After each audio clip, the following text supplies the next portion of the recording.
Salut tout le monde! Aujourd'hui, on regarde ensemble comment faire un bon résumé pour un exposé oral. Vous allez voir, c'est pas si sorcier que ça. OK, on se lance. Imaginez ça une seconde. Faire un résumé, c'est pas mal comme se faire un bon jus d'orange frais pressé. On part avec plein d'oranges, mais ce qu'on veut à la fin, c'est juste le concentré, le meilleur. Le jus, quoi!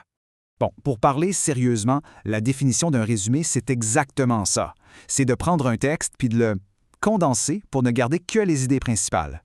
On enlève tout le superflu, tout ce qui est en trop, pour vraiment aller chercher le cœur du message. C'est notre fameux jus d'idées. Évidemment, comme pour n'importe quelle bonne recette, ça prend les bons ingrédients. Alors, de quoi on a besoin pour faire notre résumé?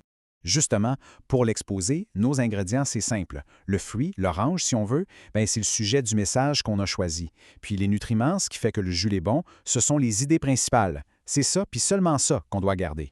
OK, on sait ce qu'on garde, mais ce qui est tout aussi important, c'est de savoir ce qu'on doit jeter. Dans notre jus d'orange, il y a des choses qu'on veut pas, comme la pelure ou les pépins. Voilà, c'est exactement ça. Le jus, c'est le sujet, et les idées principales, ça on garde.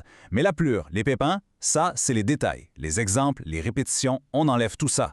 Ah, et super important, on enlève aussi notre opinion personnelle. Le résumé, ça doit être neutre, objectif. On rapporte ce que le texte dit, pas ce qu'on en pense. Bon, on a nos ingrédients, on sait quoi enlever. Il nous manque juste la recette pour faire le meilleur jus d'idées possible. La voici, la recette. C'est simple en 3 étapes. Premièrement, on lit le texte pour bien comprendre de quoi ça parle, c'est quoi l'idée générale. Deuxièmement, on va chercher les arguments principaux, les points les plus importants. Et troisièmement, puis ça c'est la clé, on réécrit tout ça dans nos propres mots. On fait pas juste du copier-coller là.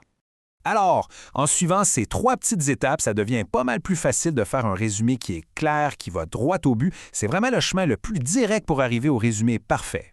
Alors pour finir, la question à se poser la toute première avant même de commencer à écrire, c'est celle-ci.